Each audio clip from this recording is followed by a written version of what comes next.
Assalamualaikum warahmatullahi wabarakatuh. Saya Lutfiani D7011911 dari kelompok 5. Jadi, di sini saya akan menjelaskan mengenai uji disolusi terbanding atau UDT. Di mana uji disolusi terbanding merupakan pengujian yang dapat digunakan untuk memastikan ekivalensi dan sifat-sifat produk obat.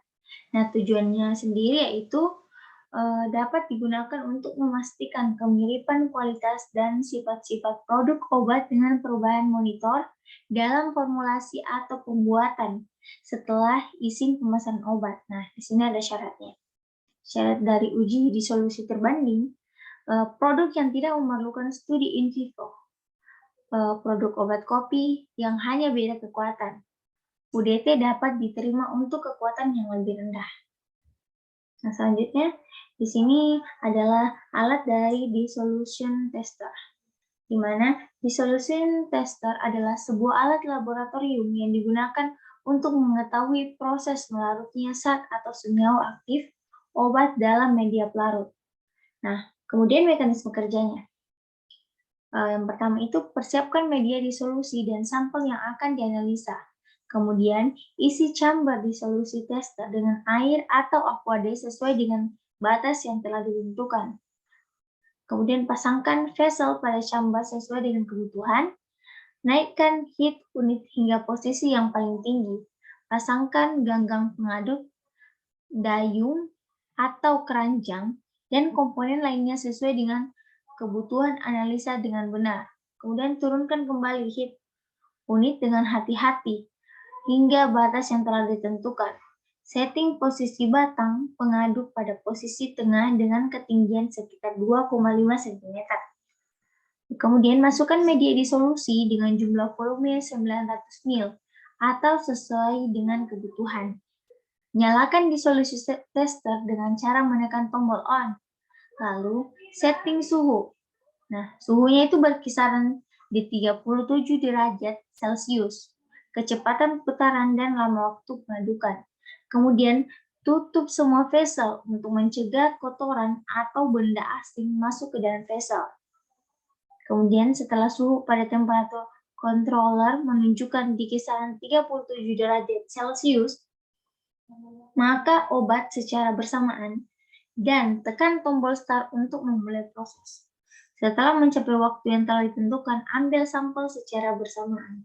Nah, usahakan ambil sampel secara bersamaan. Kemudian, ini adalah monografi dari obat ciprofloxacin, di mana pH mediumnya itu 1,2, volume mediumnya 900 ml, volume sampling 5 ml, panjang gelombang maksimum 276 nanometer. Nah, nilai Q atau kadar yang terlarut pada menit ke-30. Toleransi dalam waktu 30 menit harus larut tidak kurang dari 30%. Nah, ini dari 80%. Nah, ini ada 80%, ini adalah nilai Q-nya. Nah, selanjutnya adapun syarat keberterimaan. Nah, syarat keberterimaan ini ada 3 tahap. S1, S2, dan S3. Di mana S1 ini jumlah yang diuji ada 6. Batas penerimaan tiap unit tidak kurang dari Q ditambah 5%. Nah, di mana kita ketahui tadi bahwa nilai Q itu adalah 80%. Nah, ini sedangkan nilai 5% ini adalah ketetapan. Jadi, Q ditambah 5%, 80 ditambah 5% adalah 85%. Jadi, jika dari 6 data ini ada nilainya itu di bawah 85%, jadi yaitu tidak memenuhi syarat keberterimaan. Sedangkan jika ada data yang nilainya itu di atas 85%, 85% berarti dia memenuhi syarat keberterimaan. Nah, di sini akan dijelaskan. Adapun di sini kan S2. Nah, kalau S2 ini jumlah yang diuji itu ada 12 unit, 12 data. Dari mana? Dari S1 tambah S2, jadi 12. Nah, di sini lihat Rata-rata dari 12 unit S1 ditambah S2 adalah sama dengan atau lebih besar dari Q dan tidak satu unit sediaan yang lebih kecil dari Q dikurang 15%. Jadi itu datanya tidak ada yang lebih kecil dari Q dikurang 15. Nah, di sini punya misalnya 80. 80 dikurang 15 kan berarti 65 kan. Jadi tidak ada yang lebih kecil dari 65%. Begitu pula S3. Nah, S3 ini harus jumlah yang diuji itu harus 24 unit. Nah, di sini ada data dari obat ciprofloxacin.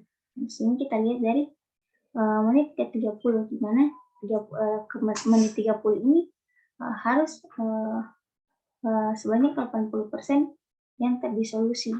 Nah, dilihat di sini kan di menit ke-30 ini semuanya memenuhi syarat dari dari keberterimaan. Nah, di mana dia itu kan 80 tambah 5%, jadi 85%. Nah, di sini dilihat lebih tinggi dari 85%. Nah, dari obat A, obat B berarti dia itu memenuhi syarat keberterimaan. Nah, saya kasih contoh. Di sini kan ada 6 data. Ini pengujian untuk S1. Nah, tadi rumusnya Q ditambah 5%. Di mana Q ditambah 5% itu tidak ada yang lebih kecil dari Q ditambah 5%. Nilai Q tadi ini kan 80 tambah 5%. Jadi 85%. Nah, kita lihat di sini, adakah nilai yang kurang dari 80%? Ternyata ada 2. Jadi, ini 2 data ini tidak memenuhi syarat keberterimaan. Tidak memenuhi syarat keberterimaan kan. Jadi, karena masih ada data yang tidak memenuhi syarat keberterimaan, jadi kita lanjut perhitungan S2. Dari sini sudah disiapkan ada 12 data.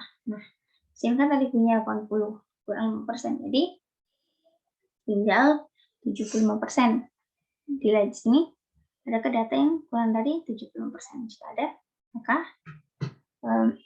itu tidak memenuhi syarat keberterimaan. Di sini ada 1, ternyata ada 2.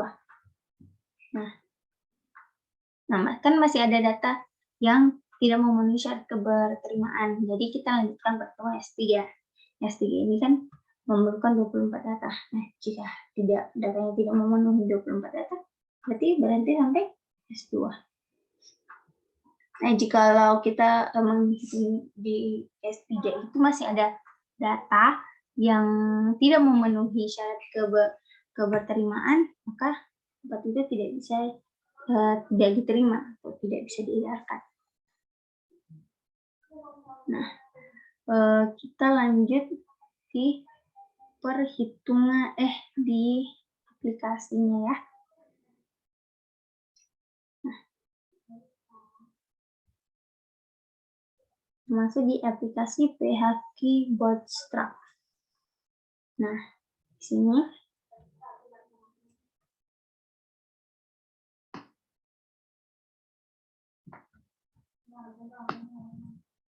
sini kita lihat ini cost reference file. Nah, di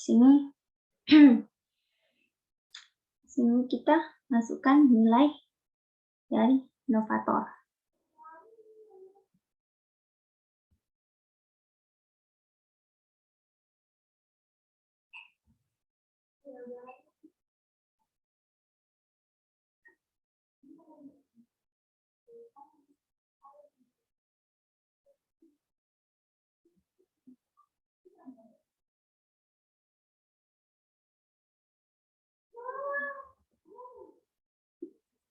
Nah, di sini kita masukkan nilai dari obat A.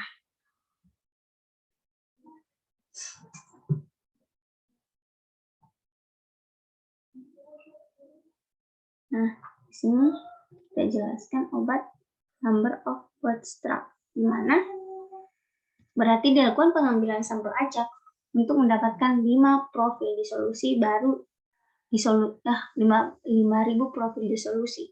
Nah, ini confidence interval itu 90% itu berarti ada kepercayaan 90% bahwa nilai F2 yang sesungguhnya berada dalam rentang nilai F2 yang diperoleh dari perangkat lunak. Nah, ini ada sampling mode, individual volus, dan wall vector. Di sini wall vector itu berarti profil keseluruhan dianggap satu sampel, yaitu profil disolusi yang baru merupakan hasil penggandaan sederhana dari profil disolusi pada data asli. Di sini kita pilih nanti satu profil, di mana ini berarti satu profil ini berarti salah satu profil disolusi obat atau komparator atau uji melebihi 85%, maka perhitungan nilai F2 hanya akan sampai pada titik di mana obat terdisolusi 85%. Nah, di sini nilai F1, F2. Nah, di sini F1 itu merupakan nilai asli dan F2 itu merupakan nilai rata-rata. Nah, ini F2 bintang ini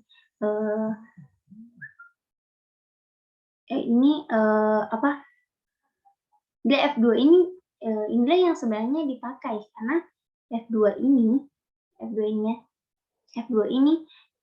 menunjukkan nilai F2 batas dengan interval kepercayaan 90% yang merupakan kemungkinan terburuk nilai F2.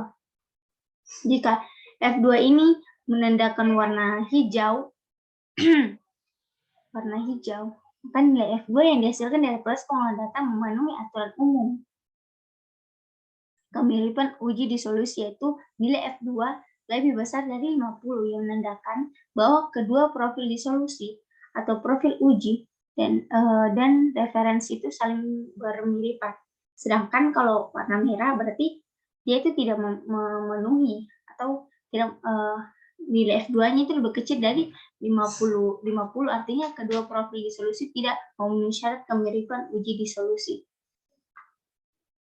Nah, ini adalah maaf ya, salah tulis ini ada inovator dari obat.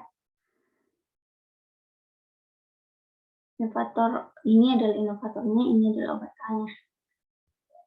Kemudian kita start.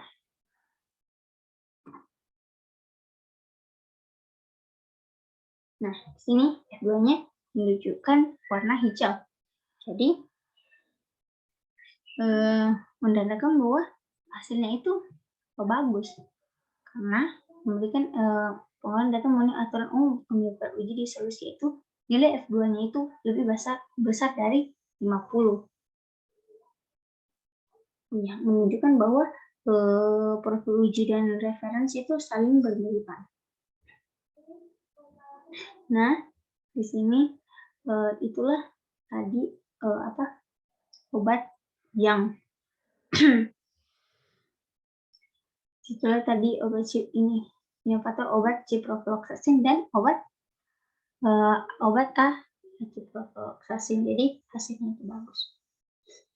Sekian penjelasan saya tadi.